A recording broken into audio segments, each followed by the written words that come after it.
لا نبي بعده اللهم لا مانع لما أعطيت ولا معطي لما منعت ولا ينفع ذا الجد منك الجد فإن أصدق الكلام كلام الله وخير الهدي هدي محمد صلى الله عليه وسلم وشر الأمور محدثاتها فإن كل محدثة بدعة وكل بدعة ضلالة وكل ضلالة في النار أما بعد إخوة الإسلام والإيمان رحمني ورحمكم الله تعالى. Bapak-bapak, ibu-ibu, saudara-saudari, jamaah kaum muslimin dan muslimat, semoga Allah subhanahu wa ta'ala melimpahkan rahmatnya kepada kita seluruhnya. Semoga Allah jadikan kita istiqamah di atas Islam, di atas iman, dan semoga Allah ta'ala menutup usia kita dengan husnul khatimah. Kita bersyukur kepadanya, maka di antara bentuk syukur kita adalah dengan mempelajari agamanya. Agama yang mengantarkan kita kepada kebahagiaan hidup di dunia ataupun di akhirat. Dan semoga Allah subhanahu wa ta'ala sampaikan salawat dan salam kita untuk Nabi Muhammad sallallahu alaihi wasallam, untuk keluarga beliau, sahabat-sahabat beliau, dan orang-orang yang mengikuti beliau sampai hari kiamat. Jemaah yang kami muliakan dan kami cintai karena Allah subhanahu wa ta'ala, tema pembahasan kita pada malam hari ini yaitu sesuai dengan kehendak Allah subhanahu wa ta'ala. Dalam melanjutkan pembahasan kita insyaallah ta'ala dari kitab Mujmal Usul Ahli Sunnah wal Jamaah fil Aqidah, perkara pokok, perkara prinsip aqidah Ahlu Sunnah wal Jamaah, yakni pada poin yang ke-9 di bab yang kedua tentang al-imanu bil qadar, beriman kepada takdir Allah subhanahu wa ta'ala. Bagaimana prinsip para ulama Ahlus Sunnah wal Jamaah di dalam menyikapi takdir Allah subhanahu wa ta'ala akan kita uraikan insyaallah dalam pembahasan ini. Syekh Nasir Al-Aqal hafizahullah ta'ala, beliau mengatakan, al-imanu bil qadari khairihi wa syarrihi minallahi ta'ala, wa dhalika bil imani bi anna Allah ta'ala alima ma yakunu qabla an yakuna wa kataba dhalika fil lawhil mahfuz wa anna ma syaa Allahu kana wa ma lam yasha' lam yakun fala yakunu illa ma yasha' wallahu ta'ala ala kulli syai'in qadir wa huwa khaliqu kulli syai'in fa'alun lima yurid. Ahlu Sunnah wal Jamaah mengimani tentang ketentuan Allah Ta'ala yang dikatakan dengan Al-Qadar, yaitu keputusan dan ketentuan Allah Subhanahu wa Ta'ala. Wa huwa al-imanu bi annahu la yaqa'u syai'un fil wujudi illa bi ilmi Allah Ta'ala. Mengimani tentang adanya qadar, tentang adanya takdir, adalah kita meyakini bahwa tidak ada satu pun yang terjadi di permukaan bumi ini melainkan seluruhnya dalam ilmu Allah Ta'ala yang azali, yang telah ada dari sananya. Wa kitabatihi sabiqati wa masyiatihi lima waqa' wa khalqihi lahu. Begitu pula seluruh yang terjadi itu tidak luput dari ketentuan yang telah dituliskan oleh Allah Subhanahu wa Ta'ala sebelumnya, dan seluruhnya tidak lepas dari kehendak Allah Ta'ala atas apa yang terjadi. Begitu pula seluruhnya adalah bagian dari ciptaan Allah, khairan aw syarran, hulwan aw murran, baik itu perkaranya berupa takdir baik ataupun takdir buruk, semuanya datang dari Allah Subhanahu wa taala sesuai dengan kehendak Allah taala. Hulwan au murran, baik dia merupakan perkara yang manis ataupun perkara yang pahit untuk dirasakan oleh manusia atau makhluk Allah, maka seluruhnya berdasarkan ilmu dari Allah Ta'ala, berdasarkan catatan dari Allah Ta'ala, berdasarkan kehendak dan penciptaan dari Allah Subhanahu wa Ta'ala. Maka khairihi wa syarrihi, baiknya atau buruknya takdir tersebut yang dirasakan oleh manusia ataupun dirasakan oleh makhluk Allah yang lainnya, minallahi ta'ala, seluruhnya itu adalah dari Allah Subhanahu wa ta'ala. Jamaah yang kami cintai dan kami muliakan karena Allah Subhanahu wa ta'ala, maka ahlu sunnah wal jamaah dalam perkara takdir mereka menerima dengan penuh keimanan. Perkara yang ditetapkan oleh Allah Subhanahu wa ta'ala, baik yang sudah kita ketahui ataupun yang belum kita ketahui, yang masih bersifat ghaib, belum sampai akal kita kepadanya, maka tugas kita hanyalah mengimani bahwa semuanya itu terjadi karena kehendak Allah Subhanahu wa ta'ala. Wa dzalika bil imani bi anna Allah ta'ala alima ma yakunu qabla an yakuna. Caranya, metodenya mengimani takdir Allah Ta'ala, yaitu mengimani dan meyakini bahwa Allah Subhanahu wa ta'ala telah mengetahui apa yang akan terjadi sebelum itu terjadi. Bahwa Allah Subhanahu wa ta'ala telah mengetahui apa yang akan terjadi sebelum hal itu terjadi. Jadi Allah sudah tahu lebih awal. Semuanya dalam ilmu al-azali dari Allah Ta'ala. Wa kataba dzalika fil lauhil mahfuz. Dan Allah menuliskan hal itu, ketetapannya, di dalam lauhul mahfuz, di dalam buku catatan takdir yang ada di sisinya. Dan poin berikutnya dalam perkara takdir ini, kita meyakini wa anna ma sya'allahu kana, dan bahwasanya apapun yang telah dikehendaki oleh Allah itu pasti terjadi. Apapun yang telah dikehendaki oleh Allah Ta'ala, maka itu pasti terjadi. Wa ma lam yasha' lam yakun. Dan kita meyakini bahwa apa yang tidak dikehendaki oleh Allah, maka tak mungkin terjadi. Apa yang tidak dikehendaki oleh Allah, maka tidak mungkin terjadi. Fala yakunu illa ma yasha'. Maka tidak ada satupun kejadian, tidak ada satupun yang terjadi, melainkan seluruhnya berdasarkan kehendak Allah Subhanahu wa ta'ala. Wallahu ta'ala ala kulli syai'in qadir. Dan Allah Subhanahu wa ta'ala maha berkehendak atas segala sesuatu. Wa huwa khaliqu kulli syai'. Dan Allah Subhanahu wa ta'ala dialah sang pencipta segala sesuatu. Fa'alun lima yurid. Allah Ta'ala maha melakukan apapun yang ia kehendaki. Jamaah yang kami cintai dan kami muliakan karena Allah Subhanahu wa ta'ala, mungkin bagi kita atau bagi sebagian kita pembahasan takdir atau qadar ini telah berlalu. Namun perlu sekali untuk kita murajaah, untuk kita ulang-ulangi kembali. Karena banyak sekali penyimpangan-penyimpangan yang terjadi berawal dalam persoalan takdir ini.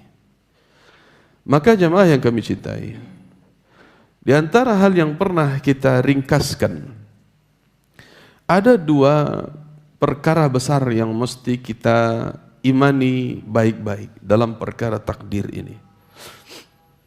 Dua poin besarnya. Yang pertama, sebagaimana yang telah kita bacakan tadi, bahwa segala sesuatu di alam semesta ini terjadi dengan kehendak Allah Subhanahu wa ta'ala. Nah, ini poin yang pertama, bahwa segala sesuatu yang terjadi di permukaan bumi ini, di alam semesta ini, seluruhnya terjadi karena kehendak Allah Subhanahu wa ta'ala. Kemudian yang kedua, kita meyakini bahwa Allah Subhanahu wa ta'ala menghendaki makhluknya memiliki kekuatan untuk berbuat. Kita meyakini bahwa Allah Subhanahu wa ta'ala menghendaki makhluk-makhluknya untuk memiliki kekuatan untuk berbuat. Sehingga para makhluk tersebut melakukan perbuatannya, namun perbuatan tersebut terbatas kepada kehendak Allah Subhanahu wa ta'ala. Yani terbatas kepada poin yang pertama. Nah, sehingga jamaah yang kami cintai dan kami muliakan karena Allah Ta'ala, Ahlu Sunnah wal Jamaah tidak mengingkari kehendak Allah. Begitu pula tidak mengingkari adanya upaya dari manusia. Ya, mereka meyakini pula bahwa manusia, bahwa makhluk itu pun bisa berbuat, bisa berkeinginan, bisa berkehendak. Akan tetapi kehendak makhluk, keinginan makhluk terbatas kepada kehendak Allah Subhanahu wa ta'ala Rabbul Alamin.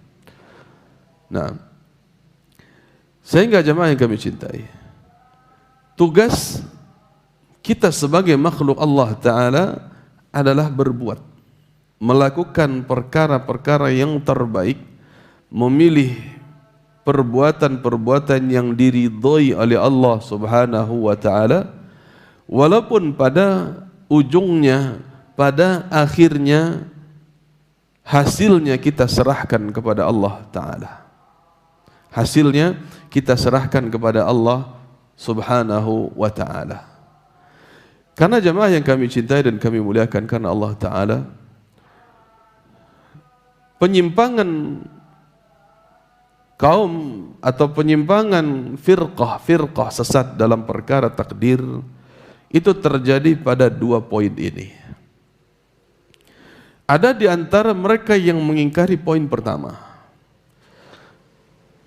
yaitu mengingkari kehendak Allah Ta'ala. Menurut mereka kehendak Allah itu tidak mutlak, karena apa yang akan terjadi itu belum tentu sesuai dengan kehendak Allah, kata mereka. Apa yang Allah kehendaki belum tentu terjadi, kata mereka. Sebagaimana apa yang terjadi belum tentu karena kehendak Allah, kata mereka. Inilah kaum yang disebut dengan kaum Qadariyah. Mereka yang mengatakan alla qadar, tidak ada takdir, tidak ada ketetapan, tidak ada kehendak dari Allah Ta'ala. Apa yang terjadi itu berdasarkan usaha manusia, mutlak, kata mereka. Jadi apa yang akan terjadi menurut kaum Qadariyah itu berdasarkan apa yang diusahakan oleh makhluk itu. Luput dari ilmu Allah, luput dari ketentuan Allah, luput dari masyiah, kehendak Allah, dan luput dari penciptaan Allah, kata mereka. Dan mereka pun berdalil membawakan dalil dari Al-Quran juga. Kata mereka, innallaha la yughayyiru ma biqaumin hatta yughayyiru ma bi anfusihim. Allah Ta'ala tidak akan merubah nasib suatu kaum sampai kaum itulah yang merubah nasib mereka. Jadi perubahan nasib, perubahan keadaan seseorang itu mutlak ditentukan oleh usaha orang itu. Padahal jamaah yang kami cintai dan kami muliakan karena Allah, ya mereka mengabaikan ayat yang lain, yaitu Allah katakan wa ma tasyauna illa an yasha Allahu rabbul alamin. Apa yang kalian kehendaki itu tak akan terjadi kecuali apa yang dikehendaki pula oleh Allah Rabbul Alamin.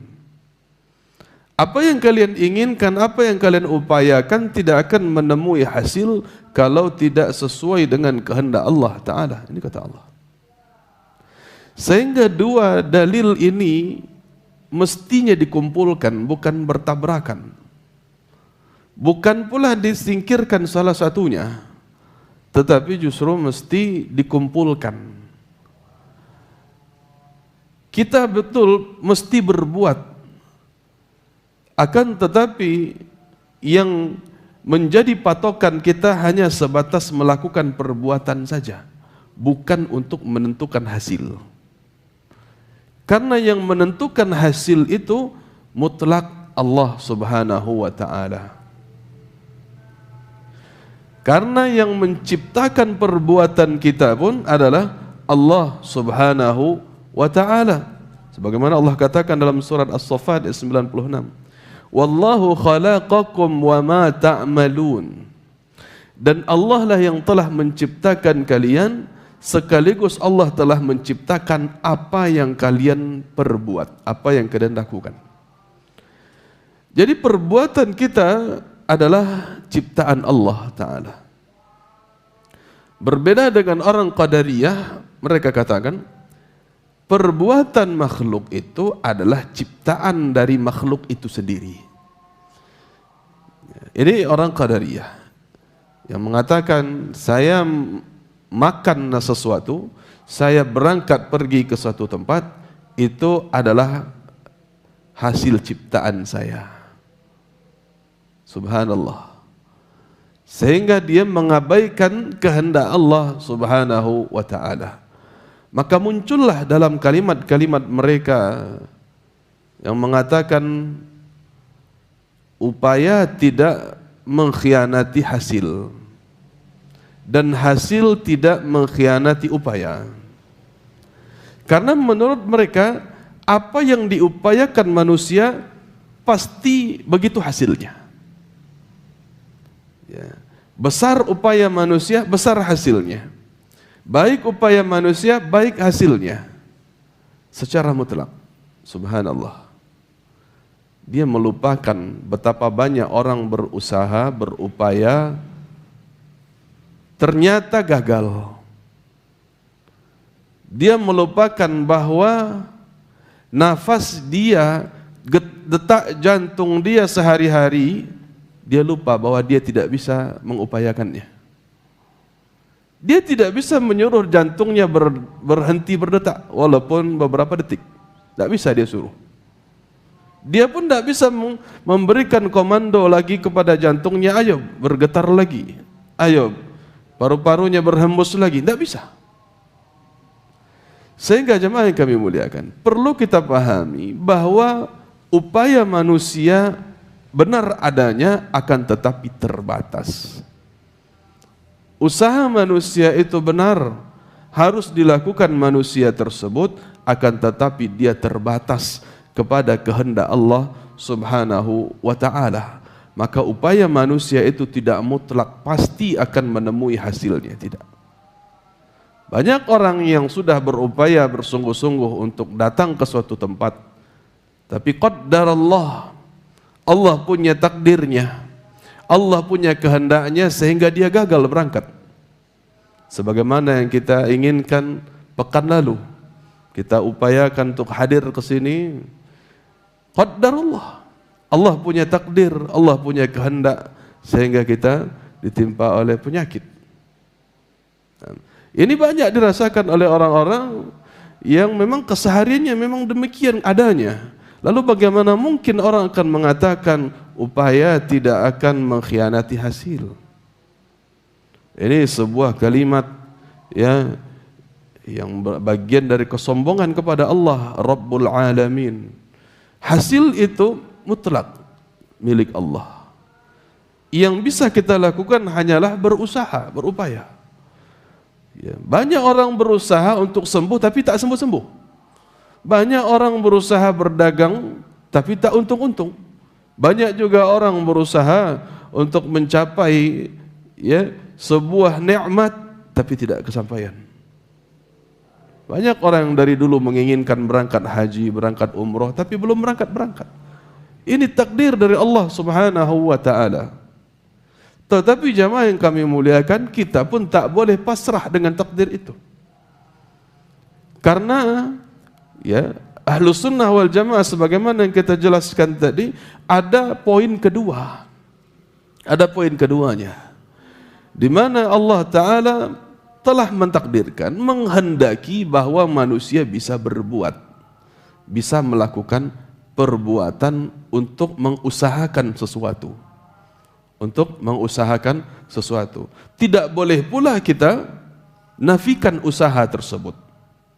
Tidak akan mungkin juga orang kok kamasuk ayam minum kok ke dalam mulut kamasuk aja nya biasalahnya seperti itu. Tidak usah dipacik-pacik. Tidak akan mungkin. Mesti ada upaya kita untuk mengambil gelas ini, meminumnya. Ini sebagai perbuatan. Nah, ini sebagai perbuatan yang memang sudah Allah takdirkan, Allah kehendaki kita mampu melakukannya. Maka Allah Ta'ala katakan wahadainahun najdain, dan kami berikan kesempatan kepada makhluk, kepada manusia secara khususnya untuk memilih dua jalan, melakukan sesuatu atau meninggalkannya, memilih jalan kebaikan atau memilih jalan keburukannya. Dua-duanya merupakan potensi kemampuan dalam diri kita. Fa'alhamaha fujuraha wa taqwaha. Maka kami ilhamkan, kami berikan kepada jiwa tersebut kesempatan, kemampuan untuk berbuat jahat, begitu pula kemampuan dan kesempatan untuk berbuat baik. Maka Allah nisbatkan perbuatan tersebut kepada manusia. Qad aflaha man zakkaha. Maka sungguh telah beruntung orang yang melakukan zakkaha, mensucikan dirinya dengan memilih jalan kebaikan. Wa qad khaba man dassaha, dan sungguh binasa, hancur orang yang memilih jalan yang lainnya, yaitu mengotori dirinya dengan maksiat, menempuh jalan-jalan kemaksiatan. Sehingga jemaah yang kami cintai dan kami muliakan karena Allah Ta'ala, dalam perkara takdir ini mesti kita betul-betul memahaminya dengan baik sebagai bentuk keimanan kita kepada Allah Subhanahu wa Ta'ala. Kita diberikan oleh Allah kekuatan dan kemampuan. Perlu kita pahami, kita hanya melakukan, bukan menciptakan perbuatan itu. Kita hanya melakukan perbuatan, bukan menciptakan perbuatan. Ini dua hal yang berbeda. Ya, karena Nabi SAW membahasakan kaum Qadariyah ini sebagai majusu hadhil ummah, majusinya umat ini. Kenapa kaum Qadariyah dikatakan majusinya umat ini? Karena kaum Majusi menganggap bahwa ada pencipta lain selain Allah Ta'ala. Ada yang lain yang mampu menciptakan. Ya, mereka mengatakan ada Tuhan yang menciptakan kegelapan, ada Tuhan yang menciptakan api, ada Tuhan yang menciptakan cahaya dan sebagainya. Nah, begitu pula kaum Qadariyah yang menganggap ada pencipta selain Allah, yaitu manusia itu sendiri, yang mengatakan perbuatan manusia adalah ciptaan dari manusia itu sendiri. Sehingga kaum Qadariyah ini, mereka karena penyimpangannya dalam perkara takdir di poin yang pertama, mengabaikan kehendak Allah Subhanahu wa Ta'ala secara mutlak, sehingga mereka pun berkeyakinan bahwa manusia itu mampu menciptakan perbuatannya sendiri. Wal'iyadzubillah. Akan tetapi ahlu sunnah wal jamaah, mereka berkeyakinan memang manusia itu memiliki kekuatan, akan tetapi kekuatan mereka hanya sebatas melakukannya dan terbatas pula hasilnya kepada kehendak Allah Rabbul Alamin. Wa ma tasha'una illa an yasha Allahu Rabbul Alamin. Berbeda pula halnya dengan kaum Jabriyah, di mana kaum Jabriyah ini memang mereka meyakini poin yang pertama, akan tetapi mengingkari poin yang kedua. Menurut mereka, segala sesuatu perbuatan manusia yang baik ataupun yang buruk semuanya dilakukan oleh Allah. Ini menurut mereka. Kalau ada orang yang berzina, menurut kaum Jabriyah, ini yang melakukan adalah Allah. Subhanallah. Dia tuduh Allah melakukan kemaksiatan. Kalau ada orang melakukan syirik, menurut mereka ini yang melakukannya Allah. Kalau ada orang yang mencuri, kata mereka, ini yang melakukannya adalah Allah. Nah, ini kaum Jabriyah yang menyimpang pula dalam perkara takdir, sehingga penyimpangannya adalah pada poin yang kedua, di mana mereka mengingkari bahwa makhluk memiliki ikhtiar, makhluk memiliki kekuatan. Kata mereka tidak. Semuanya yang terjadi di permukaan bumi ini adalah perbuatan Allah, kata mereka. Wal'iyadzubillah. Sehingga ya, mereka dengan demikian berhujjah dengan takdir. Ketika diingatkan jangan berbuat dosa, mereka akan katakan, saya berdosa ini karena takdir Allah. Tidak mau dia bertobat, tapi dia menyalahkan ini karena takdir Allah. Dia melakukan pencurian, berhutang tak bayar-bayar contohnya, atau dia merusak kehormatan orang lain. Setelah itu kita nasihati, disuruh bertobat, dia katakan, saya melakukan itu karena takdir Allah. Dia berhujjah dengan takdir Allah. Ya, jadi menurut dia tidak berdosa gitu. Ya, jadi dia tidak pernah merasa berdosa, sehingga tidak akan pernah mau bertobat. Karena menurutnya dosa maksiat yang dia lakukan itu adalah perbuatan Allah mutlak, murni. Subhanallah. Sehingga jemaah yang kami cintai dan kami muliakan, karena Allah Ta'ala mesti kita di dalam perkara takdir ini ya, kita pahami secara baik, secara benar. Dua poin tadi mesti dipahami secara berbarengan sekaligus, tidak dipisah satu dengan yang lainnya.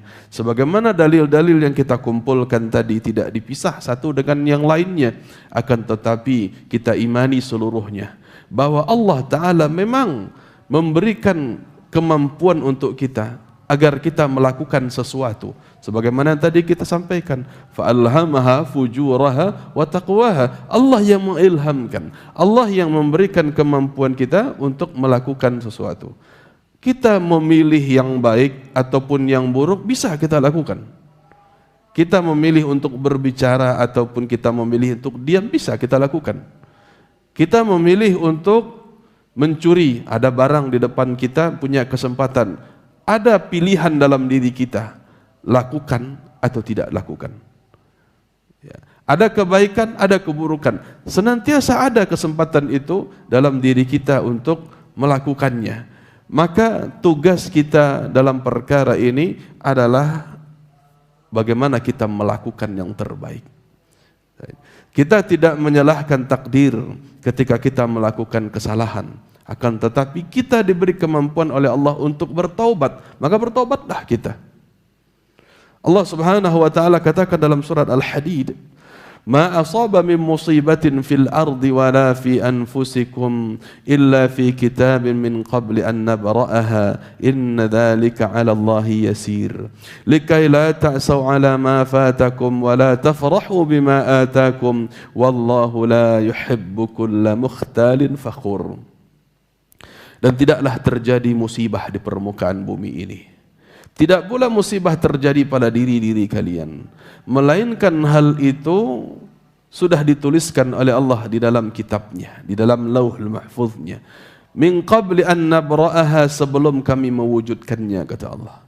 Inna dzalika 'ala Allahi yasir, sesungguhnya hal itu amatlah mudah bagi Allah. Likai la ta'sau 'ala ma fatakum wa la tafrahu bima atakum, agar kalian tidak berputus asa terhadap apa yang telah melewati kalian, dan agar kalian tidak berbangga-bangga dengan apa yang datang menghampiri kalian. Wallahu la yuhibbu kulla mukhtalin fakhur, dan Allah Subhanahu wa ta'ala tidaklah mencintai orang-orang yang sombong lagi membanggakan dirinya.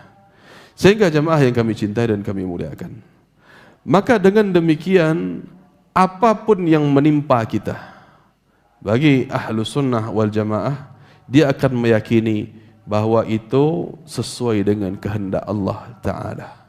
Sehingga dengan itulah dia menyerahkan urusannya kepada Allah, dan dia berusaha bagaimana mencari jalan keluar atas musibah yang menimpanya. Tetap ada upaya. Dia tidak berputus asa atas apa yang terjadi, tapi dia tetap berusaha apa yang terbaik yang bisa dia lakukan. Apa keputusan berikutnya yang bisa dia ambil? Tidak pasrah begitu saja ketika seseorang tertimpa sebuah penyakit, akhirnya dia sudahlah, kalau sehat ya sehat saja kok. Kalau sembuh dia akan sembuh sendiri, tidak perlu berubah, tidak perlu datang ke rumah sakit. Subhanallah. Ini pun salah. Nah, mesti seseorang walaupun dia ditimpa musibah, pertama dia yakini itu dari Allah Ta'ala, kemudian dia mesti berupaya sehat, mesti berusaha untuk berobat. Nah, karena berobatnya dia bagian dari ikhtiar yang Allah sudah berikan kemampuan itu untuknya. Sehingga tidak boleh berputus asa dengan apa yang menimpa kita. Begitu pula terkadang bagian tubuh kita diambil oleh Allah Ta'ala karena kecelakaan contohnya, sehingga terputuslah kaki kita, tapi Allah masih sisakan nyawa untuk kita, masih Allah sisakan umur untuk kita. Maka jemaah kami muliakan, ketahuilah dalam perkara seperti ini, pertama kita meyakini ini kehendak dari Allah. Yang kedua, kita tetap harus berusaha apa yang bisa kita lakukan berikutnya. Tidak ada kaki juga berbuat bisa, usahakan toh kini lah banyak kan motor-motor roda 3 yang bisa dipakai oleh penyandang disabilitas. Tidak ada keterbatasan dalam hal itu, selama kita mau berusaha, mau kita berbuat. Nah, walaupun ujung-ujungnya hasil akhirnya kita pun kembalikan kepada Allah Subhanahu wa ta'ala. Maka jemaah yang kami muliakan, ahlus sunnah wal jamaah, dengan perkara takdir ini mereka tidak pernah berputus asa di saat menghadapi kegagalan, tidak pernah. Sebagaimana mereka pun tidak pernah berbangga diri ketika mendapatkan keberhasilan. Karena keberhasilan yang mereka dapatkan, mereka yakini langsung, hadza min fadlillah, ini datang sebagai karunia dari Allah. Tidak sombong dia dengan keberhasilan yang dia dapati. Sebagaimana dia tidak berputus asa ketika kegagalan menghampirinya. Maka indahnya hidup seorang muslim dengan imannya kepada takdir, sehingga hari-harinya dia merasa inilah yang selalu terbaik untuknya. Setiap hari dalam hidupnya itulah yang terbaik untuknya. Apapun keadaannya, sakitkah dia atau sehatkah dia? Dalam keadaan sakit dia yakin itulah keadaan terbaik untuknya. Semoga dengan sakitnya itu terhapuskan dosa-dosanya. Dalam keadaan sehat pun itulah yang terbaik untuknya. Semoga dengan kesehatan itu dia bisa manfaatkan untuk taat, takwa kepada Allah Ta'ala. Maka orang yang beriman itu, kata Nabi SAW, ajaban bi amril mu'min, sangat menakjubkan urusannya. Orang beriman itu urusannya sangat menakjubkan. Fa in asabathu sarra'u syakar fadzalika khairun lah. Apabila dia mendapati nikmat dari Allah, maka dia bersyukur, itulah keadaan terbaik untuknya. Wa in asabathu dharra'u sabara fadzalika khairul lah. Kalaupun dia ditimpa oleh yang namanya musibah ataupun hal yang mencelakakan dirinya, lalu dia akan bersabar, maka keadaan itu pun terbaik untuknya. Maka hal itu tidak akan bisa dimiliki kecuali oleh orang-orang yang beriman saja. Khususnya iman kepada takdir Allah Subhanahu wa taala. Maka jemaah yang kami muliakan, ya, tak perlu kita mempertanyakan, ya Allah, kenapa Engkau takdirkan ini kepadaku ya Allah? Kenapa ini? Kenapa harus saya ya Allah? Tak perlu kita tanyakan demikian. Karena itu merusak iman kita kepada takdir. Allah katakan, fa'alun lima yurid. Allah Maha melakukan apa yang Dia kehendaki. Apa yang Allah inginkan, Allah lakukan. Kenapa kita mesti mengatur urusan Allah? Ya, kita tidak perlu mengatur urusan Allah. Tetapi kita yang dibolehkan itu berdoa, meminta, ya Allah, sembuhkan penyakitku. Ya Allah, lapangkan urusanku. Ya Allah, berikan jalan keluar untuk persoalan masalahku. Itu yang perlu kita lakukan. Bukan untuk meratapi kenapa ya Allah. Nah, ini dua hal yang berbeda. Nah, ketika kita menanyakan kenapa ya Allah, berarti kita telah memprotes Allah, padahal kita telah mengatakan sehari-harinya, raditu billahi rabba wa bil islami dina wa bi Muhammadin sallallahu alaihi wasallam nabiyya. Kita telah mengatakan raditu billahi rabba, aku telah ridha bahwa Allah sebagai Rabb, Allah sebagai Tuhan pengatur alam semesta. Kita sudah ridha. Kalau kita sudah ridha, berarti kita siap menerima ketetapan Allah, siap menerima putusan takdir dari Allah Subhanahu wa taala. Kalau tidak siap, banyak orang yang akhirnya gila, Pak. Banyak orang yang akhirnya ya dia diperlakukan tidak adil oleh Allah sehingga protes, ya, sehingga sampai menyalahkan Allah, yang akhirnya Allah berikan cobaan yang jauh lebih besar daripada itu, yaitu kegilaan, hilang akalnya. Nah, banyak orang-orang yang gila, hilang akalnya karena memang sebab dia protes dengan takdir Allah Subhanahu wa taala. Maka ahlu sunnah wal jamaah di dalam mengimani takdir ini akan membuahkan ketenangan dalam jiwanya, Pak. Akan membuahkan ketenangan dalam jiwanya. Dia berusaha, berupaya sungguh-sungguh untuk mencari yang diridhoi oleh Allah. Kalaupun gagal, dia tidak akan stres. Kalaupun berhasil, dia tidak akan berbangga diri. Nah, maka sangat ya menentukan sekali dalam hidup seseorang itu terkait adalah masalah iman kepada takdir Allah Subhanahu wa taala. Banyak orang-orang yang kadang-kadang ya tidak cukup tidak bisa dipandang dengan umurnya, Pak. Terjadi masalah, langsung dia sobekkan bajunya, dia jambak rambutnya, dia iris sayat tangannya. Subhanallah. Karena tak kuasa melihat apa yang terjadi, akhirnya diri sendirinya dia celakakan, dia rusak. Ya, mungkin dia mengira itu akan menyelesaikan masalah, ternyata tidak. Akan muncul masalah-masalah berikutnya. Ini efek. Kenapa? Karena tidak beriman kepada takdir Allah Subhanahu wa taala. Nah, sebagaimana dia di hari-hari ketika dia berhasil, dia begitu bangga, begitu senang, begitu bereforia, sangat bergembira dengan apa yang dia dapati, sehingga melupakan Allah Ta'ala dalam urusannya. Ya, bahagia yang sangat berat, ya, bahagia yang akhirnya dia melupakan zikir kepada Allah Subhanahu wa taala, dan banyak juga orang-orang yang akhirnya kesurupan dalam perkara dalam menghadapi hal demikian. Maka jamaah yang kami cintai dan kami muliakan, karena Allah Subhanahu wa taala, Rasulullah sallallahu alaihi wasallam bahkan ketika ditanya, "Wahai Rasulullah, bukankah penduduk surga itu telah ditetapkan oleh Allah? Bukankah penduduk neraka itu telah ditetapkan oleh Allah siapa orang-orangnya?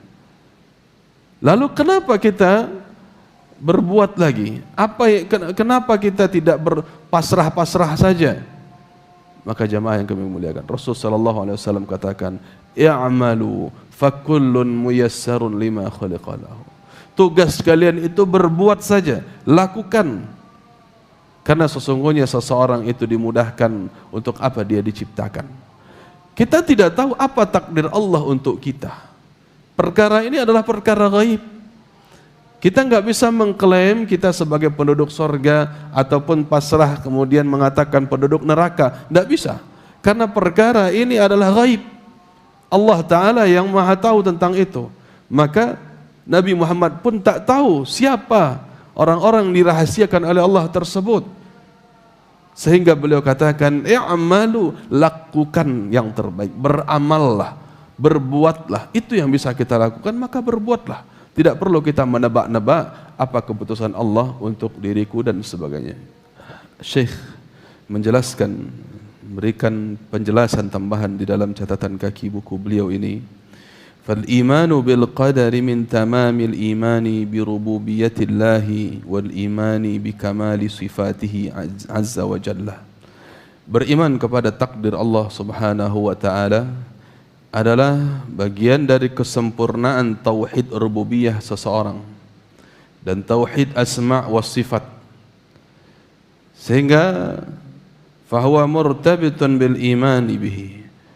Iman kepada takdir ini merupakan hal yang berkaitan dengan iman kepada Allah Ta'ala wa bi'ilmihi wa biqadratihi, sekaligus iman dengan ilmu Allah dan iman kepada ketentuan ketetapan Allah Ta'ala. Wa man akhalla bi syai'in min dhalika faqad waqa'a fi syirkir rububiyah. Dan siapapun yang mengingkari takdir, iman kepada takdir, maka dia telah melakukan syirik kepada Allah dalam ranah rububiyahnya Allah. Kal qadariyah, sebagaimana firqah qadariyah, alladzina yaquluna bi anna al-'abda yuqaddir wa yakhluq fi'la nafsihi, bahwa kaum qadariyah mereka yang mengatakan sesungguhnya para makhluk itulah yang dengan sendirinya menetapkan keputusannya dan menciptakan perbuatannya sendiri. Fayaj'aluna khaliqan li af'alihim ghairallahi azza wa jalla, maka kaum qadariyah telah menetapkan adanya pencipta selain Allah Ta'ala, yaitu mereka mengatakan manusia itulah yang menciptakan dirinya sendiri, yang menciptakan perbuatannya sendiri. Wa qad akhraj al-Imam al-Ajuri fi kitab asy-Syari'ah anna Ibn Abbas radhiyallahu anhum qala. Imam al-Ajuri pernah meriwayatkan perkataan Ibnu Abbas, sahabat Nabi radhiyallahu anhuma, dalam kitab beliau Asy-Syari'ah. Ibnu Abbas mengatakan, al-qadaru nizamut tauhid, faman wahhada Allah wa amana bil qadri tamma tauhiduhu, wa man wahhada Allah wa kadzdzaba bil qadri naqada takdzibuhu tauhidahu.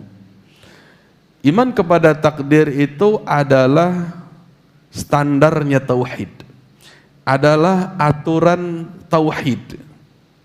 Maka siapa yang bertauhid kepada Allah lalu dia beriman kepada takdir, maka sempurnalah tauhidnya.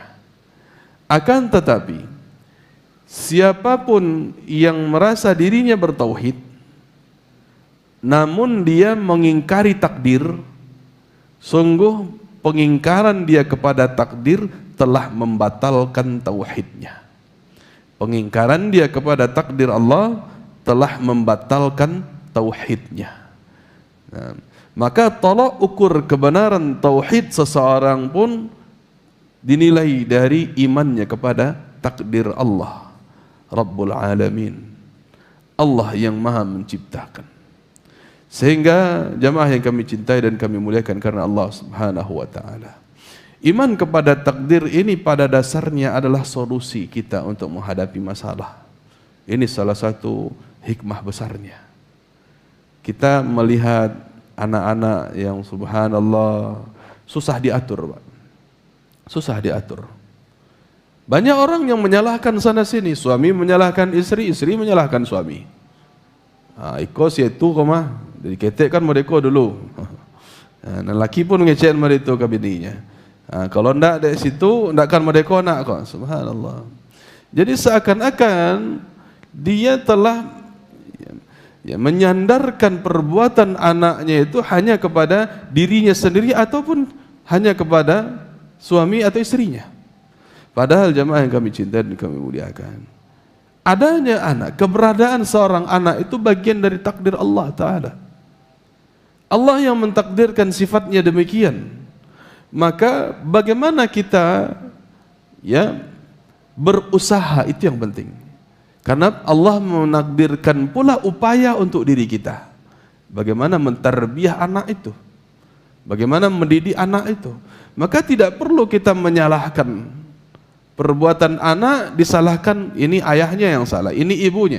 Bukan itu yang jadi poin pembahasan kita. Tetapi ketika kita dapati sifat seorang anak, sikapnya yang tidak sesuai dengan aturan kita, yang tentunya kita inginkan aturan Allah Ta'ala dalam rumah tangga, tapi ternyata bandelnya luar biasa, maka jemaah yang kami muliakan, dalam perkara seperti ini mesti kita lihat dulu bahwa ini bagian dari takdir Allah Ta'ala. Maka kita berucap kepada Allah, kita berdoa memohon kepada Allah, semoga Allah yang bisa merubahnya. Nah, begitu pula kita harus berusaha, karena kita mengimani takdir bahwa Allah mentakdirkan untuk kita perbuatan. Maka cari apa perbuatan yang bisa kita lakukan. Kita didik mereka, kita nasihati dengan cara yang baik, kita pilihkan teman bergaul untuknya, kita belikan benda yang bisa membuat dia semakin taat kepada Allah Ta'ala, kita arahkan dia. Nah, maka kita mengarahkan itu bagian dari upaya tadi. Bagaimana mendidik dia, menyekolahkan dia di tempat-tempat yang jelas arahnya kemana dalam rangka ketaatan kepada Allah Ta'ala. Nah, maka ini upaya-upaya yang bisa kita lakukan, bukan dengan cara kita ketika mendapati perangai anak yang nakal malah kita menyalahkan satu sama lain. Tapi ketika dapatkan perangai anak yang baik, kita katakan siapa dulu dong bapaknya, siapa dulu dong ibunya. Subhanallah, dia melupakan dari siapa itu muncul, anak ini diciptakan oleh siapa. Kenapa dia berbangga diri dengan kecerdasan anak, padahal itu adalah murni karunia dari Allah Subhanahu wa Ta'ala. Mungkin selama ini kita hanya bisa berbuat saja, kita telah berupaya, alhamdulillah hasilnya ada. Kita sekolahkan di tempat terbaik, hasilnya ada. Kita berikan makanan dengan gizi yang baik, hasilnya ada, bagus untuk wataknya. Kita berikan makanan-makanan yang halal, bagus hasilnya. Maka tetap saja walaupun hasilnya bagus, jemaah yang kami muliakan, katakan hadza min fadlillah, ini adalah karunia datangnya dari Allah Subhanahu wa Ta'ala. Maka kita tidak sombong ketika mendapatkan kebahagiaan, keberhasilan, dan tidak berputus asa pula di dalam menghadapi kegagalan. Di dalam Sahih Muslim, Nabi SAW pernah mengatakan, qaddarallahu maqadiral khalaiq qabla an yakhluqas samawati wal ard bi 50,000 sanah wa arshuhu 'alal ma'. Allah Subhanahu wa Ta'ala telah mentakdirkan seluruh takdir makhluk-makhluknya sebelum ia menciptakan langit dan bumi, yakni 50,000 tahun sebelum menciptakan langit dan bumi. Allah telah menetapkan takdirnya, Allah telah menetapkan kehendak-kehendaknya.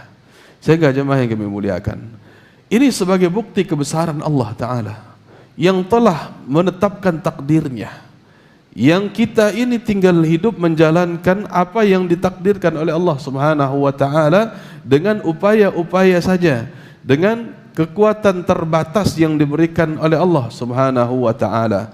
Maka jangan pernah kita mengira bahwa apa yang kita lakukan, apa yang kita usahakan mutlak pasti terjadi.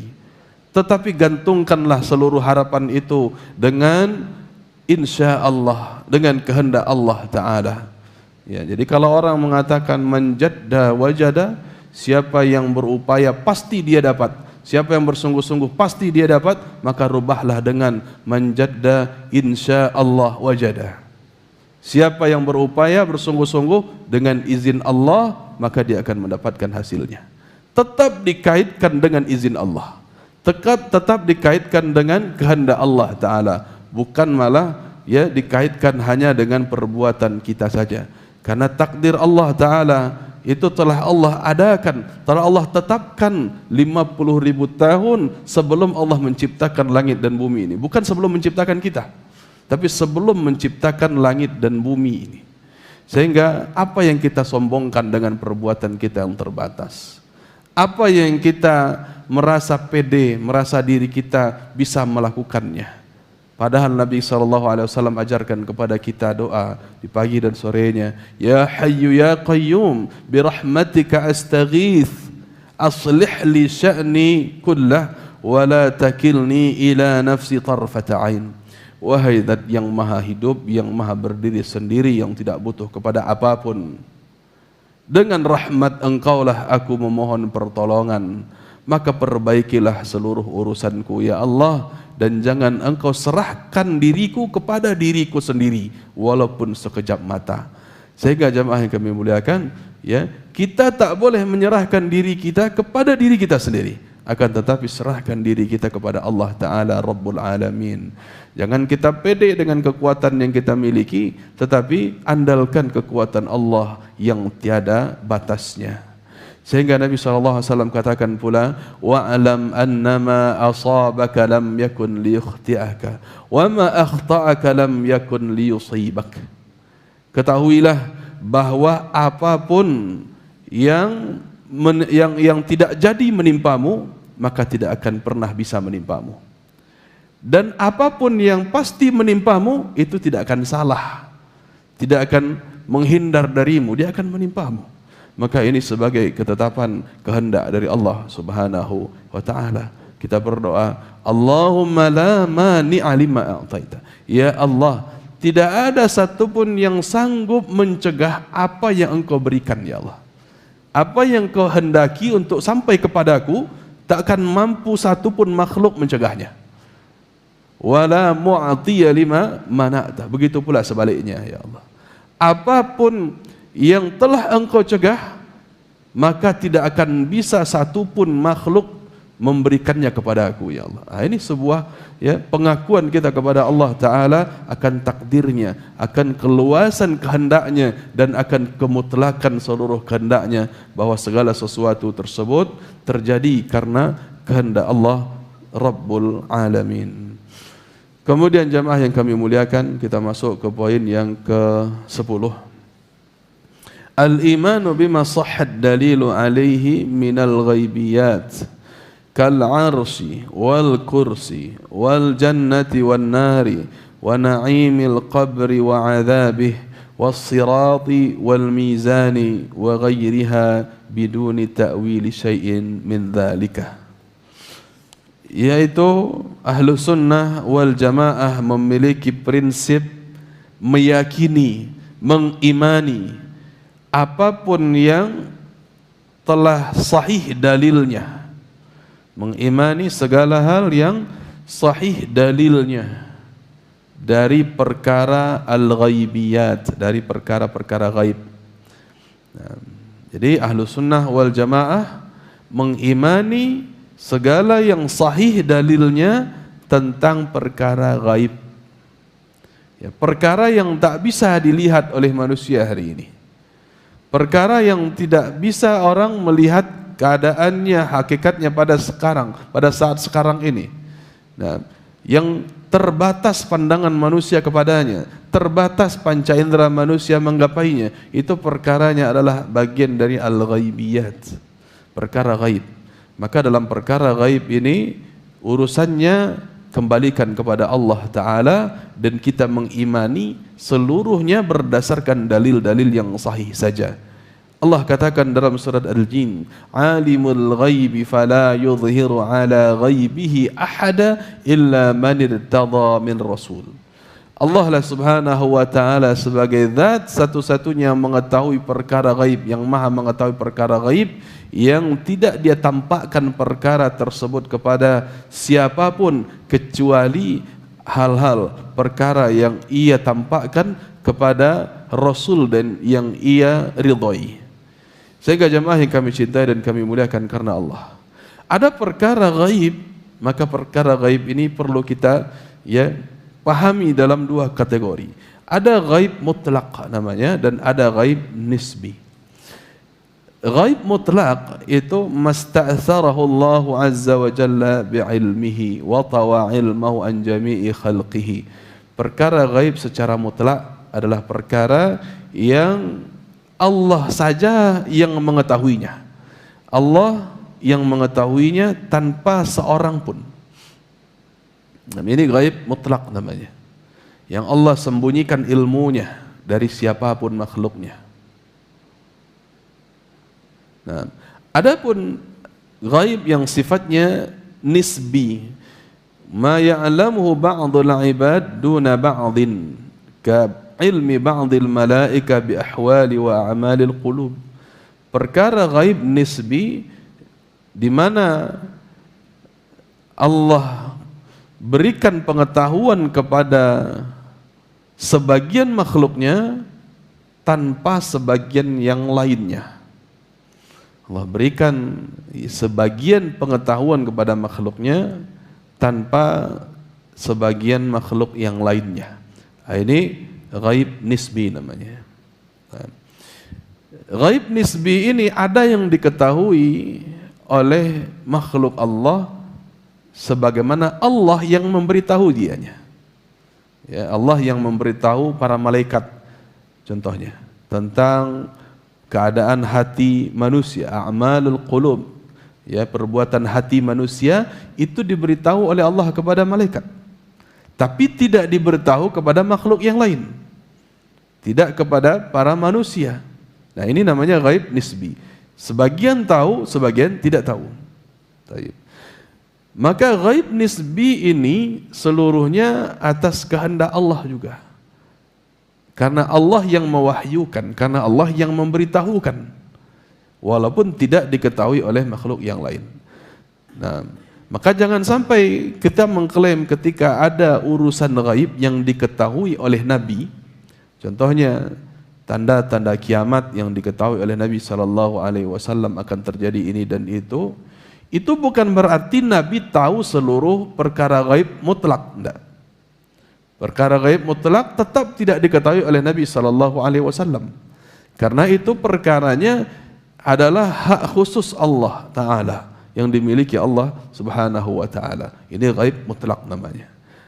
Adapun ghaib nisbi, selama itu mendapatkan wahyu dari Allah Subhanahu wa Ta'ala, maka Nabi SAW mengabarkannya. Maka ini sebagai dalil yang sahih, dengan itulah kita mengimaninya. Dengan itulah kita mengimaninya tanpa mengarang-arangnya. Karena banyak sekali perkara-perkara gaib, ya, atau apalagi secara mayoritas perkara akidah ini adalah banyak perkara-perkara gaib di dalamnya. Maka dalam perkara gaib ini cukup kita mengimaninya saja. Maka di sini Syekh Hafizahullah Ta'ala memberikan permisalan kal arsy wal kursi wal jannati wan nari wa na'imil qabri wa adzabihi was sirati wal mizani wa ghairiha biduni ta'wili syai'in min dzalik. Sebagaimana contohnya tentang arsy Allah. Arsy Allah ini perkara gaib. Kita hanya diberitahu saja berdasarkan dalil-dalil yang kita tahu. Nah, kita dapati berita tentang arsy yang dipikul oleh para malaikat yang luasnya segini dan segitu, itu hanya berdasarkan dalil saja. Tidak bisa kita mengarangnya, arsy ini begini dan begitu, tidak bisa. Maka cukupkan pengetahuan kita terhenti pada iman berdasarkan dalil-dalil yang sahih saja. Tidak perlu akal kita menerawang, tidak perlu akal kita menduga-duga. Maka kita cukupkan saja kepada, ya, apa yang kita ketahui dalil-dalil tentangnya. Dzul Arsyil Majid, bahwa Allah Subhanahu wa Ta'ala memiliki arsy yang mulia. Ini menunjukkan bahwa sifat arsy itu mulia. Nah, begitu pula sifat-sifat yang lain dengan luasnya, merupakan makhluk terbesarnya yang dimiliki oleh Allah Subhanahu wa Ta'ala. Nah, maka kita imani demikian, sudah cukup. Ya. Berbeda dengan orang-orang yang menyimpang dalam perkara ini, yang mereka berkeyakinan bahwa arsy itu tidak ada. Nah, ini penyimpangan. Arsy itu hanya simbolis saja. hanya bentuk kekuasaan Allah saja. Arsy itu hanya ya sebuah gambaran saja, dia tidak secara hakiki. Nah, ini keliru. Nah, karena memang ada orang-orang yang dengan akidah menyimpang meyakini demikian. Ya, dia katakan arsy tidak ada. Ya. Atau ada yang bahkan mengatakan arsy itu lebih besar daripada Allah. Nah, ini ya penyimpangan juga. Ya, bagaimana mungkin ada makhluk yang lebih besar daripada Allah Sang Khalik? Tidak akan mungkin. Nah, arsy itu makhluk terbesar, iya, tetapi Allah Subhanahu wa taala Maha besar, jauh lebih besar daripada itu. Maka ya tidak bisa dibayangkan arsy itu bentuknya seperti ya orang-orang yang membayangkan ada tikar sajadah, kemudian ada raja di atasnya. Tidak bisa demikian. Ini tasbih kepada Allah taala. Ya, yang mengatakan bahwa Allah berada di atas arsy sebagaimana seorang raja berduduk di atas permadaninya. Subhanallah. Ini ya perbuatan menyimpang, keyakinan yang menyimpang terhadap akidah asma wa sifatnya Allah Subhanahu wa taala. Maka cukupkan saja pada keimanan tanpa mesti kita membayangkan bagaimananya. Begitu juga dengan al-kursi. Wasi'a kursiyyuhus samawati wal ard, kata Allah. Ya, sungguh luas kursi Allah, meliputi seluruh bumi dan langit. Nah, apa itu kursi? Dijelaskan oleh Abdullah bin Abbas radhiyallahu taala anhuma, sahabat Nabi yang tentunya mendapatkan bimbingan dari Rasul sallallahu alaihi wasallam, al-kursiyyu mawdhi'ul qadamain. Bahwa kursi itu adalah tempat Allah taala meletakkan kakinya. Tempat Allah taala meletakkan kedua kakinya. Sehingga kita mengimani bahwa Allah memiliki kaki tanpa membayangkan bagaimana bentuknya. Nah, dan kalau kita lihat dalam hadis-hadis yang banyak itu, ya, tidaklah bumi yang 7 lapis, begitu pula langit yang 7 lapis, dibandingkan dengan kursi, melainkan hanya sebesar cincin yang kecil yang diletakkan di tanah lapang yang sangat luas. Itu permisalannya, saking luasnya kursi Allah tersebut. Nah, sehingga Nabi hanya memberikan permisalan bahwa bumi dan langit ini sangatlah kecil apabila dibandingkan dengan kursinya Allah Ta'ala. Wasi'a kursiyyuhus samawati wal ardh. Begitu pula kursi apabila dia dibandingkan dengan arsy-Nya Allah, maka kursi itu ibarat cincin juga yang dibentangkan di atas tanah lapang yang luas, padang pasir yang luas, menunjukkan luasnya arsy Allah Rabbul Alamin. Nah, sehingga ini sudah menjadi ya, ilmu, keyakinan bagi kita yang cukup, yang tidak perlu kita bayangkan kursi itu seperti apa bentuknya, bagaimana keadaan dan seterusnya. Maka perkara gaib ini cukuplah terbatas ke dalam iman kita kepadanya. Begitu pula dengan perkara wal jannati wan nar, perkara surga dan neraka. Kita imani ya. Maka poin-poin keimanan kepada surga dan neraka sebagaimana pernah juga kita bahas adalah kita mengimani bahwa surga dan neraka itu telah ada, telah Allah ciptakan. Bahwa surga dan neraka itu adalah makhluk Allah. Bahwa surga dan neraka itu adalah makhluk yang Allah ciptakan untuk kekal selama-lamanya nanti di hari kiamat. Nah, karena dia menjadikan tempat terakhir kembalinya orang-orang yang hidup, makhluk yang hidup ketika hidup di dunia ini, maka akan bermuara kembalinya kepada surga dan neraka sesuai dengan perbuatannya. Maka orang-orang yang menyimpang dalam perkara ini yang mengatakan surga dan neraka itu tidak ada. Akan tetapi dia hanya sebatas simbolis saja. Surga sebagai simbol kebaikan, neraka sebagai simbol keburukan. Maka ini adalah akidah yang menyimpang. Begitu juga perkara-perkara gaib yang lain tentang wa na'imil qabri wa adzabih, tentang nikmat kubur dan adab kubur. Dan ini pun pernah kita bahas dalam iman kepada yaumul akhir. Begitu juga dengan as-sirat, ya, jembatan yang dibentangkan di atas neraka jahanam. Begitu juga dengan al-mizan, timbangan yang menimbang sekaligus perbuatan dan tubuh seseorang di hari kiamat nantinya. Wa ghairiha biduni ta'wil, dan apa saja perkara-perkara gaib kita imani tanpa memalingkan maknanya, tanpa mentakwilnya dengan hal yang lainnya. Akan tetapi kita imani begitulah hakikatnya sebenar-benarnya. Maka jamaah yang kami cintai dan kami muliakan karena Allah Subhanahu wa taala, demikianlah keimanan atau prinsip akidah Ahlus Sunnah wal Jamaah yang bisa kita paparkan pada malam hari ini berkaitan dengan 2 poin besar, yaitu pertama adalah terkait masalah takdir, ketetapan Allah Subhanahu wa taala. Yang kedua yaitu secara globalnya perkara tentang iman kepada yang ghaib. Kita lanjut insyaallah kepada sesi tanya jawab. Assalamualaikum Ustaz. Waalaikumsalam. Saat kedua orang telah memilih calon istri bagi saya, orang tua, saat kedua orang tua mungkin. Saat kedua orang tua telah memilihkan calon istri bagi saya yang bukan karakter saya. Salah satunya yaitu cara beragamanya sebagai pelaku bid'ah. Walau sudah saya yakinkan, tapi orang tua menolak dengan alasan calon istri ini dari keluarga teman dekatnya. Bagaimana seharusnya saya menjalaninya? Barakallahu fikum. Jamaah yang kami cintai dan kami muliakan karena Allah Subhanahu wa taala.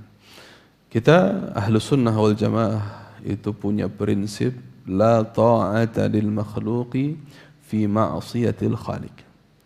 Tidak ada ketaatan kepada makhluk manapun dalam rangka bermaksiat kepada Allah Sang Khaliq. Nah, jadi tidak ada ketaatan, tidak boleh taat kepada siapapun yang menyuruh kita bermaksiat kepada Allah. Nah, dalam perkara ini, tentu kita masih punya ikhtiar. Kita masih punya upaya bagaimana memilih pasangan. Nah, tidak pernah bisa seorang artinya dipaksa untuk memilih ini istri yang akan menjadi pendampingmu.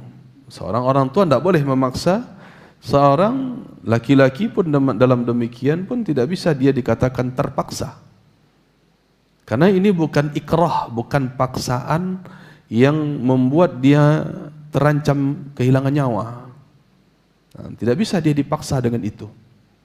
Sehingga mestinya dia bisa berbuat, dia masih memiliki ikhtiar bagaimana menolaknya. Nah, sehingga walaupun dia diberikan pilihan, diberikan calon istri yang digambarkan seperti tadi, akan tetapi dia adalah wanita yang bukan baik-baik, lebih bergemar berbuat kemungkaran kepada Allah Ta'ala, terutama dalam masalah bid'ah, maka mestilah laki-laki ini menolaknya. Tidak dia mengiyakan apa kata orang tuanya dalam perkara yang tentu menjadi prinsip. Karena perkara-perkara akidah, masalah sunnah dan bid'ah itu masalah prinsip, bukan masalah yang biasa. Kalau sebatas beda selera warna pakaian, warna cat tembok rumah itu tidak ada masalah. Beda hobi tidak ada masalah. Bahkan beda usia, jaraknya terlalu muda bagi saya, 15 tahun di bawah, tidak ada masalah. Yang penting kan beda kelamin. Nah, jadi bukan prinsip, perkara-perkara yang bukan prinsip silahkan orang untuk memilih mana yang diinginkan oleh orang tuanya, ikuti, tidak ada masalah. Tapi kalau perkara prinsip berkaitan dengan akidah, dia mesti mempertahankannya. Dia mesti mempertahankannya, apalagi terkait dengan persoalan-persoalan bid'ah tadi. Akan tetapi jemaah yang kami cintai dan kami muliakan karena Allah, kalau dia merasa tetapi agak berat di sini. Walaupun dia merasa bisa mendakwahkan, walaupun dia merasa bisa mendakwahkan, ukur diri dulu, sudah sejauh mana kemampuan kita mendakwahkannya. Karena Nabi SAW dalam perkara wanita ini beliau katakan, fadhfar bidzatid din taribat yadak, kata beliau. Wanita itu tungkahul mar'ah, wanita itu kebiasaannya dinikahi dengan beberapa sebab, Pertama li jamaliha, karena kecantikannya, atau limaliha yang pertama karena hartanya. Karena harta, karena kecantikan, karena keturunannya. Ada yang keempat karena agamanya, maka Nabi katakan fadhfar bidzatid din taribat yadak.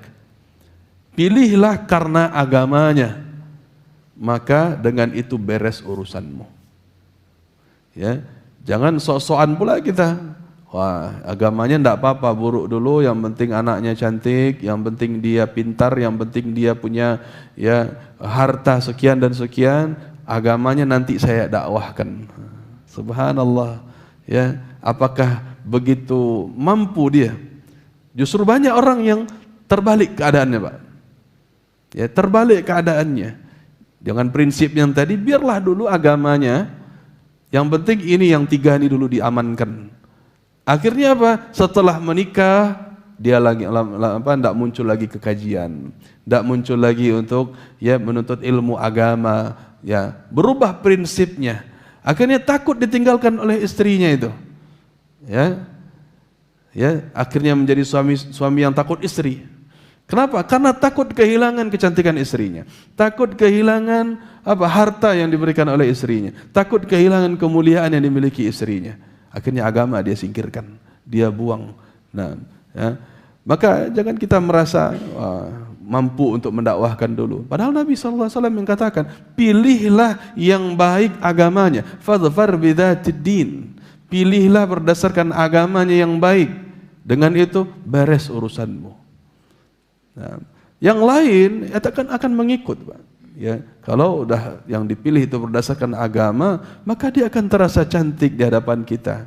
Walaupun menurut orang lain tidak cantik, tidak ada urusan. Ya, maka cantik itu relatif. Ya. Apalagi masalah harta, jangan bangga ya, menikah dengan wanita kaya dulu, bisa jadi salah alamat nantinya. Kita bukan menjadi pangeran ya di mata seorang ya bidadari, bukan menjadi pangeran ya, tetapi justru sebagai apa? Sebagai pembantu. Wala'iyadzubillah. Ya, kan bisa jadi ya, bisa terjadi hal demikian. Kenapa? Karena agamanya tidak baik gitu. Ya, banyak juga wanita yang kaya tapi agamanya baik, dia memperlakukan suami dengan penuh hormat. Nah, maka intinya dalam perkara ini adalah perkara agama. Maka dalam hal ini ketika ditanyakan bagaimana seharusnya saya menjalaninya, kembali kepada prinsip beragama. Fadhfar bidzatid din taribat yadak. Wallahu a'lam.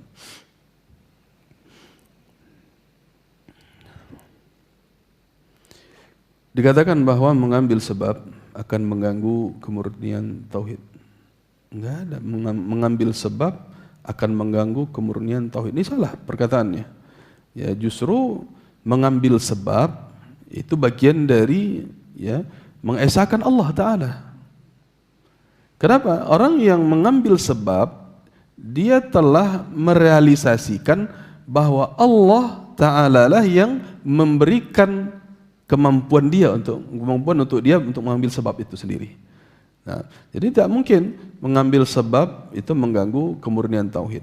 Sedangkan meninggalkan seluruh sebab yang ada dianggap bermasalah dalam hal syariat.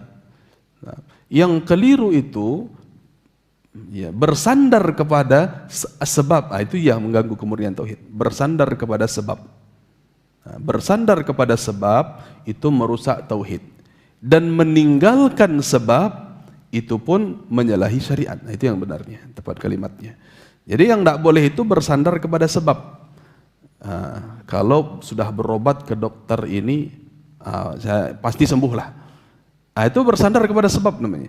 Betul, seseorang disuruh untuk berobat, tapi dia tidak boleh bersandar kepada perbuatan berobatnya itu. Dia harus sandarkan hasil perbuatan berobatnya itu kepada Allah Ta'ala. Allah yang menyembuhkan. Adapun dokter ini hanya sebatas sebab. Nah, itu yang perlu kita pahami baik-baik. Jadi bukan mengambil sebab yang mengganggu kemurnian tauhid, tetapi bersandar kepada sebab ini mengganggu kemurnian tauhid. Dan meninggalkan sebab itu pun menyalahi syariat. Di sini ya penanya memberikan contoh, apakah seseorang menjadi kafir jika dia merasa terganggu oleh vonis dokter yang mengatakan Anda akan meninggal dunia 1 bulan lagi karena penyakit kanker. Apakah mengambil sebab itu hukumnya wajib dalam syariat? Tapi jamaah yang kami cintai dan kami muliakan karena Allah. Ya, siapa yang bisa memastikan umur seseorang? Tidak bisa. Nah, perkara seperti ini, kalau datang dari dokter kafir, ya kita qadarullah terlanjur berobat ke dokter kafir, misalnya, dikatakan kalimat demikian, maka tidak boleh kita yakini. Dan kita ya mengalihkan pembicaraan itu kepada sebuah kemungkinan. Maka kita mentakwilnya. Barangkali dokter ini ya mengatakan kemungkinan umur saya 1 bulan lagi karena melihat ini yang terjadi ya, sebatas kemungkinan. Ya, kalau kemungkinannya berdasar kepada aspek-aspek alamiah, ya aspek-aspek alamiah berdasarkan ilmu pengetahuan dan yang ilmiah, maka ini ya kita hanya sebatas dalam keadaan apa? Dalam keadaan kita dengan dugaan itu tidak meyakininya, hanya dengan kemungkinan saja, dan kita lebih yakin kepada Allah bukan kepada kemungkinan yang ada. Maka dengan demikian jemaah yang kami muliakan, walaupun ada dokter yang memvonis kita demikian, maka tidak usah panik. Ya, tidak perlu kita was-was. Maka tetap saja meminta kepada Allah Ta'ala. Allah yang lebih tahu, ya, Allah yang maha tahu tentang apa yang akan terjadi. Allah Subhanahu wa Ta'ala dengan kehebatannya, dengan kemuliaannya, dengan kekuasaannya, itu bisa melakukan apa saja yang di luar pengetahuan manusia. Banyak orang yang tadinya divonis begini dan begitu, ternyata Masya Allah dia bisa hidup bertahun-tahun setelah itu. Ya, kita punya kawan, ya salah satu guru di pondok kita yang telah divonis juga oleh dokter bahwa matanya itu akan berfungsi cuma sampai usia remaja. Tapi alhamdulillah sampai sekarang dia masih melihat. Padahal sudah divonis dokter. Sampai sekarang dia masih bisa melihat, walaupun memang untuk melihat tulisan-tulisan itu harus didekatkan. Nah, bagaimana tadi dengan vonis dokter? Maka hal itu jangan membuat kita berputus asa. Jangan membuat kita malah berputus asa. Banyak kejadian-kejadian yang itu tidak bisa dinalar oleh dokter. Dokter itu terbatas kemampuannya. Dia hanya sebatas mengungkapkan apa yang menjadi pengalaman dia selama ini. Ya, pengalamannya kalau orang begini penyakitnya, biasanya tidak akan lama umurnya. Paling cuman itu. Cuman itu. Berdasarkan pengalaman-pengalaman dan ya data-data yang dia tahu saja. Akan tetapi betapa banyak keajaiban-keajaiban di balik itu, yang orang akhirnya diberikan ya kesempatan hidup oleh Allah Subhanahu wa Ta'ala jauh lebih lama dari yang diprediksi oleh dokter. Ya Allah dengan keajaibannya, maka cukup kita katakan fa'alun lima yurid. Allah Ta'ala itu maha berbuat apa yang dia kehendaki. Wallahu ala kulli syai'in qadir, dan Allah Ta'ala maha berkehendak atas segala sesuatunya. Nah, maka jangan ya kita menjadikan patokan ya omongan-omongan dokter dalam hal-hal seperti ini. Lalu bagaimana, apa yang kita lakukan? Tetap ambil sebab kesembuhan-kesembuhan. Apa yang bisa kita lakukan? Ya, kita bermasalah dalam jantung misalnya, karena mungkin penyakitnya cukup kronis. Coba konsultasikan dengan ahli herbal. Apa yang bisa kita lakukan? Ya, apa yang bisa kita upayakan untuk mengambil sebab kesembuhan? Kalau mungkin lewat medis kita justru malah semakin takut, coba di saat-saat kita bisa aman sedikit dari medis dalam keadaan yang tidak darurat, cari tempat-tempat yang bisa mengamankan ya, dalam artian kita bisa ya mengkonsumsi obat-obatan yang lain, alternatif herbal dan sebagainya. Ya, dengan berbekam Tibun Nabawi dan sebagainya, banyak hal-hal yang kita lakukan. Maka dalam hal ini tidak boleh kita pasrah saja kepada apa yang dikatakan dokter demikian. Wallahu a'lam.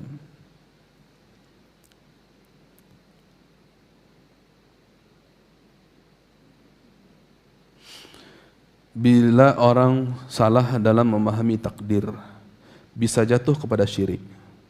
Apakah itu syirik yang membuatnya kekal di neraka? Nah, ya, salah di sini dilihat tingkatan-tingkatannya. Kalau kesalahannya terhadap takdir sampai kepada mendustakan takdir, ya seperti kaum Qadariyah tadi yang mendustakan takdir, maka kesyirikan besar yang membuat pelakunya jatuh ke dalam neraka, kekal di dalamnya. Akan tetapi kalau kesalahannya adalah karena keraguan-raguannya, karena syubhat yang bersarang dalam dirinya, sehingga dia keliru di dalam memahami takdir, ya tentu saja ya tingkatan ini tidak sampai kepada kesyirikan yang membuat dia kekal selama-lamanya di dalam neraka jahanam. Nah, ya karena memang terjadi di zaman Nabi SAW, di mana dikabarkan dalam hadis riwayat Imam At-Tirmidzi, kharaja alaina Rasulullah sallallahu alaihi wasallam wa nahnu natanaza'u fil qadar faghadiba hatta ihmarra wajhuhu. Suatu ketika, kata para sahabat, kami berkumpul di suatu tempat, maka ketika itu pula lah Nabi sallallahu alaihi wasallam keluar. Beliau keluar sedangkan kami dalam keadaan membicarakan perkara takdir. Kami berbicara masalah takdir. Maka Nabi marah, faghadiba, Nabi marah, hatta ihmarra wajhu, sampai wajah beliau itu memerah, hatta ka'annama fuqi'a fi wijnati rumman, sampai merah wajah Nabi SAW itu ibarat buah delima yang dibelah dua, menunjukkan warnanya sangat merah. Ya, bagaimana kemarahan Nabi SAW yang mengingkari kekeliruan orang yang berbicara tentang masalah takdir ini. Faqala bihadza umirtum, maka Nabi katakan, apakah dengan ini kalian diperintahkan? Kalian disuruh berdebat untuk perkara takdir, untuk membicarakan masalah takdir begini dan begitu. Am bihadza ursiltu ilaikum, atau apakah dengan alasan ini menurut kalian aku diutus oleh Allah? Innama halaka man kana qablakum hina tanaza'u fi hadzal amr, bahwa umat terdahulu, kata Nabi SAW, ketahuilah orang-orang sebelum kalian itu telah binasa, dihancurkan oleh Allah Subhanahu wa taala karena mereka berbicara dalam perkara takdir ini. Mereka telah berbicara dalam perkara-perkara yang sebenarnya itu adalah perkara gaib, bukan urusan mereka, karena dia merupakan perkara takdir. Sehingga kesimpulan di sini, jamaah yang kami muliakan, kami cintai karena Allah Subhanahu wa taala, Nabi SAW tidak mengkafirkan. Tidak mengkafirkan orang yang mengatakan demikian, dan Nabi tidak katakan juga dia kekal selama-lamanya di dalam neraka, tidak. Tetapi dalam perkara ini Nabi memang marah untuk apa? Untuk memberikan peringatan, untuk mengingatkan, untuk menasehatkan mereka, bukan untuk memvonis mereka, tetapi agar mereka berubah dari pembicaraan yang keliru, yang salah dalam perkara takdir, maka untuk diperbaiki di waktu yang berikutnya. Nah, maka dengan demikian, jemaah yang kami cintai dan kami muliakan karena Allah Ta'ala, orang yang bersalah dalam memahami takdir itu ada kondisi-kondisinya. Lihat, bisa jadi karena dia belum paham sebagaimana yang terjadi ketika zaman Nabi SAW, dan bisa jadi memang karena ingin mendustainya, ingin mendustakannya. Ini baru perkaranya jatuh ke dalam syirik besar yang membuatnya kekal di neraka. Allahu a'lam.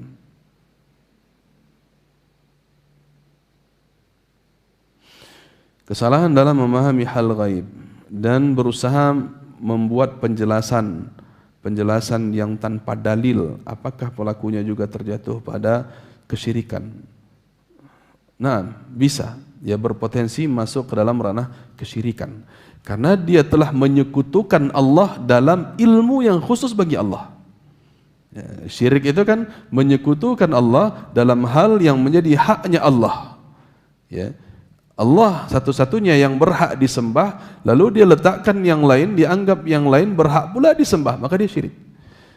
Maka segala sesuatu yang itu merupakan hak khusus bagi Allah, apabila ada orang yang ingin mencampurinya, maka ia telah melakukan kesyirikan. Nah, jadi dalam perkara-perkara gaib ini tidak boleh kita menjelaskan sesuatu hanya dengan pendapat kita. Karena bisa termasuk ke dalam kesyirikan, syirik dalam ilmunya Allah Ta'ala, bagian juga dalam syirik rububiyah. Wallahu a'lam.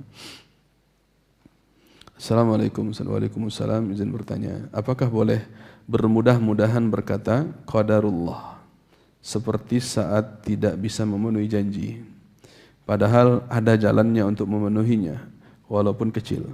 Bagaimana penggunaan kata qadarullah yang tepat sesuai dengan keadaan dan kondisi yang ada? Barakallahu fikum. Nah, jemaah yang kami muliakan, memang tidak boleh kita bergampangan ya menyalahkan takdir Allah dalam hal-hal yang memang itu kekeliruan kita. Ya. Tak boleh kita menyalahkan takdir Allah dalam perkara yang itu adalah kekeliruan dan kesalahan kita. Di saat kita berjanji, maka harus kita berkuat tenaga, bersungguh-sungguh di dalam merealisasikan janji itu. Nah, harus ada kesungguhan. Setelah kita bersungguh-sungguh lalu gagal, di saat itulah kita katakan qadarullah. Ya, berhujjah dengan takdir Allah di saat memang kita tidak mampu melakukannya. Nah, yang tak boleh itu ketika kita tidak berusaha, kita tidak mau menunaikan janji itu. Ya, itu maksiat. Kita berjanji tapi tidak mau melakukan janjinya, itu maksiat. Maka tidak boleh kita berhujjah dengan takdir Allah ketika melakukan maksiat. Ya. Qadarullah saya begini, ya dari tadi di sini aja tidak jadi. Qadarullah enggak jadi berangkat. Subhanallah. Ya. Padahal dia punya jalan, punya cara untuk melakukan janjinya itu. Maka ketika dia berhujjah dengan takdir Allah di saat dia mampu menunaikan janjinya, maka di saat itu dia berdosa. Ya. Dia telah menjadikan Allah Ta'ala, menjadikan takdir Allah Ta'ala sebagai tameng agar dia tidak dimarahi orang. Ya, maka dia berhujjah dengan itu. Ya, dia seharusnya ya, dapat teguran dari orang lain, akhirnya tidak jadi. Kenapa? Karena dia bertameng di balik kata qadarullah. Nah, akhirnya dia akan bermudah-mudahan melanggar. Subhanallah. Nah, jemaah yang kami cintai dan kami muliakan karena Allah Ta'ala, lihat ya bagaimana Nabi SAW mengkisahkan tentang orang yang berjanji ya di kalangan Bani Israel dahulunya, yang ketika itu ada dua orang sahabat yang satu meminjam uang 1000 dinar kepada sahabatnya untuk melakukan perjalanan jauh sampai menyeberangi lautan, Dia berjanji akan mengembalikan uang 1000 dinar ini, Allahu a'lam, sebulan apa sepekan setelah itu. Yang penting dia berjanji akan mengembalikan ini pada waktu yang disepakati. Nah, tapi jemaah yang kami cintai dan kami muliakan, sesampainya orang ini di seberang pulau, ya, sampailah hari dia harus menunaikan janjinya. Dia harus membayarkan hutangnya 1000 dinar tadi kepada saudaranya. Tetapi di situ lihat, takdir Allah menjelaskan bahwa tidak ada kapal yang bisa berangkat ketika itu. Tidak ada kapal yang bisa berangkat untuk membawa dia membayar hutangnya di pulau seberang. Nah, dia mau gimana? Ya, apa yang akan dia lakukan? Tidak mungkin dia berenang ke seberang, tidak mungkin. Tapi masya Allah jemaah yang kami muliakan, diceritakan oleh Nabi SAW, orang itu akhirnya mengambil sebuah batang pohon yang dipotong, kemudian dilobangi, dipahat di bagian tengahnya, ya, diambil pahatan itu sebagai penutup nantinya, diletakkanlah uang 1000 dinar tadi di dalam, ya. Koin 1000 dinar diletakkan di dalam, kemudian ditutup di situ dengan ya kayu yang tadi. Terbungkus rapi. Kemudian dia berikan surat di dalamnya, wahai fulan bin fulan, ini saudaramu yang meminjam uang begini dan begitu. Ya, karena tidak ada kapal yang akan berangkat, saya akhirnya ya mengambil sebab ini supaya uang ini bisa sampai kepada Anda. Ya, diletakkanlah di dalam ya kayu tadi, potongan kayu tadi, maka dihanyutkan.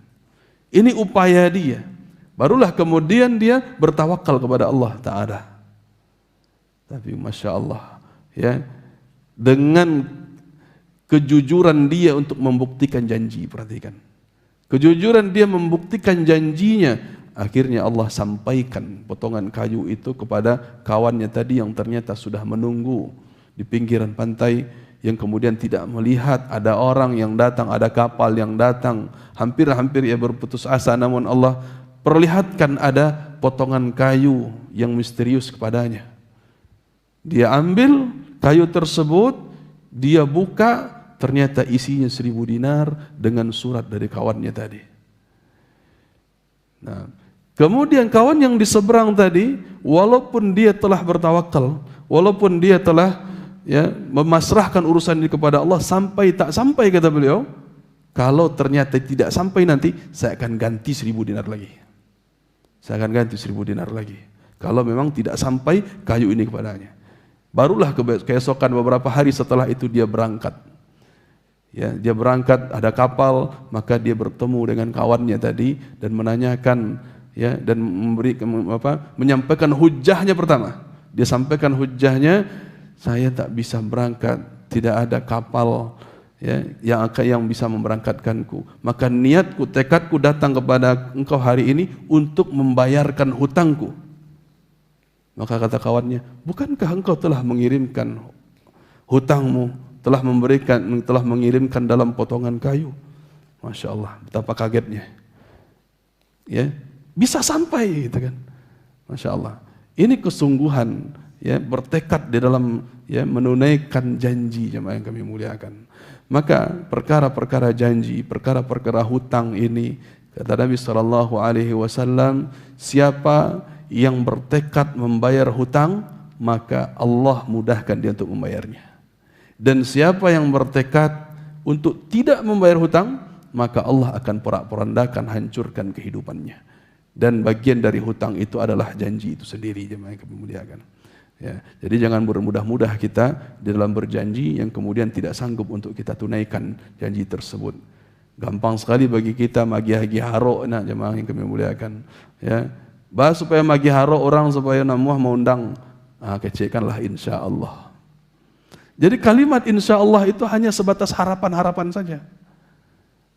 Kalau yakin kepai bekecian pasti imbo-tibo. Tapi kalau agak-agak malih pai kecian insya Allah. Subhanallah, ini, ya, bagian dari merendahkan kemuliaan kalimat insya Allah. Ya, yang seharusnya kalimat insya Allah itu ketika tekad sudah kuat ingin pergi, katakan insya Allah. Sehingga ketika gagal barulah kita berkenan mengatakan qaddarallah wa ma syaa fa'al. Sehingga jemaah yang kami cintai dan kami muliakan karena Allah Ta'ala, demikianlah mudah-mudahan pembahasan kita di malam hari ini menambahkan keimanan untuk kita seluruhnya. Semoga Allah Subhanahu wa taala menjaga kita, memberikan hal yang terbaik untuk kehidupan kita, menambahkan keimanan untuk kita seluruhnya, dan semoga Allah Subhanahu wa taala menjadikan kita istiqamah di atas Islam dan iman. Barakallahu fikum. Kita tutup dengan doa kafaratul majlis. Subhanakallahumma wa bihamdik asyhadu an la ilaha illa anta astaghfiruka wa atubu ilaik. Assalamualaikum warahmatullahi wabarakatuh.